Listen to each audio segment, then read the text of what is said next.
If you don't do your personal shadow work, then what you haven't resolved in yourself gets projected into the work you're doing for the collective. The opposite of this is also true. If you don't look at the collective shadow, then the shadow of your environment seeps into your personal growth and self-care practices, causing spiritual or emotional bypassing, limiting results on the healing journey, and a self-serving focus that keeps perpetuating the same cycles and patterns that you're trying to end. To end racism, we must look at both the personal and collective shadows. When we stand in the future and ask, what did we do today? The answer is that we stopped pretending the collective shadow doesn't exist and instead tackled it head on. Getting to the root of our collective shadow allows us to address what's causing our biggest problems to persist in the first place. What is lurking in the shadow that influences people to repetitively choose their own suffering over a new possible path? Why is it that people continue to prefer separation over integration? What conditioning causes us to vote for laws, leaders, and policies that are clearly against our own best interests and contribute to our own suffering and that of others? If we don't dig into what lies underneath the symptoms, which appear in the form of politicians and policies and laws, we will just keep recreating the same solutions over and over again, oppressing and marginalizing a different group while convincing ourselves things have gotten better, when for another group, they've gotten worse. Remember, we weren't here to make things better. There is no such thing as better racism. We arrived at this moment with the goal to end racism. There's a difference. There are several ways we could approach the topic of collective shadow and how it's affected our individual opportunities to heal. But the most profound approach might be to discuss the phenomenon of intergenerational trauma as studied through the science of epigenetics. There is nothing more appropriate to the topic of shadow than our unseen DNA coding that influences so much of our lives and the way we are. The new and emerging field of epigenetics is the study of how environmental influences can impact our genes. Epigenetic studies in recent years show that we can inherit stress or traumas that we've never directly experienced, and that this can affect the expression of our individual genes. In other words, how much or how little of a specific gene is expressed. These studies also show that too much stress in utero can cause a fetus's brain development to be affected.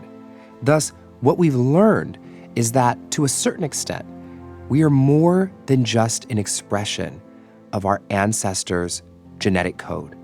We're also expressions of our most recent ancestors' experiences. Simply put, generational trauma and the environment you're in after birth affect the expression of your genes.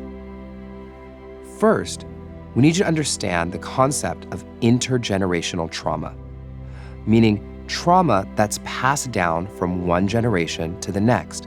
For example, a trauma experienced by your birth parent can affect the genetic material you inherit at birth. A trauma you experience in early childhood can also change the way your genes are expressed, rearranging what's called your epigenome, which can determine how little or how much of the genes you inherited are expressed. In simplified terms, gene expression is a process that allows for a cell to respond to its changing environment. Think of the gene expression process as an on-off switch that ultimately affects the final way a gene shows up tangibly in us. Our gene expression is the way our visible and invisible characteristics are then expressed into the world. Trauma is created when a stressor or an experience is not able to be properly integrated. Cortisol is a hormone that gets excreted into the body when we are in a situation of stress or a trauma. When we excrete too much cortisol, it starts to get stored in our bones, our blood, and if we're pregnant, in the amniotic fluid. This is the fluid in the womb holding the baby. Thus, the trauma experienced when a person is pregnant, that may even be unresolved trauma from a time prior to their pregnancy, enters the fluid with which they then give birth to the next generation. So when we're talking about the transmission of intergenerational trauma, we can go directly to the womb. Amniotic fluid, a part of what creates new life, is one of the several ways trauma gets passed down from generation to generation. If we think about the amniotic fluid as a life-giving broth that an innocent child is marinating in, then the way that the parent responds to certain situations of stress adds ingredients to the recipe, directly affecting the genetic makeup of the child. At the genetic level, there are different chromosomes that are turning on and turning off inside the baby in the womb in response to the hormones inside of the amniotic fluid. The building blocks upon which that child is developing are being guided by the stress hormones located in the actual fluid, and this can continue to pass through a generation. The different experiences that children have in early childhood can alter their genetic expression, even if they were in adverse and stressful environments while in the womb. This explains why genetically identical twins can exhibit different behaviors, skills, health, and achievement. The way they express their genes is based in part on nurture, not solely nature, as once thought.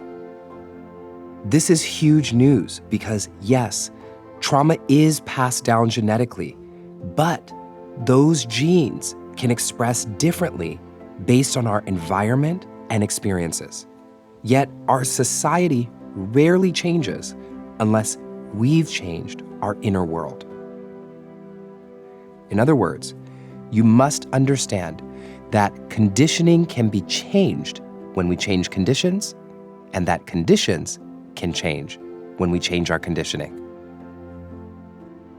We find this emerging research to be incredibly hopeful. Where we once thought that the genetic conditioning that we inherited at birth was what we got stuck with for the duration of our lifetime, it's actually not the case at all. The epigenome can be altered by things such as positive experiences, supportive relationships, and opportunities for learning. Knowing this, we can begin to understand why the work we are embarking on now, together, is even more important. We are working to ensure that what we pass on to our descendants is positive for their development.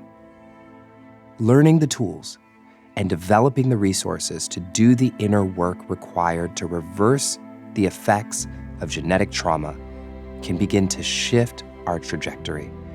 It starts with each of us. We are doing the healing our ancestors were unable to do, so that those in the future will no longer be stuck in the same cycles and inherit the effects of our trauma. In this way, we each have the opportunity from where we stand to heal generations forward and backward.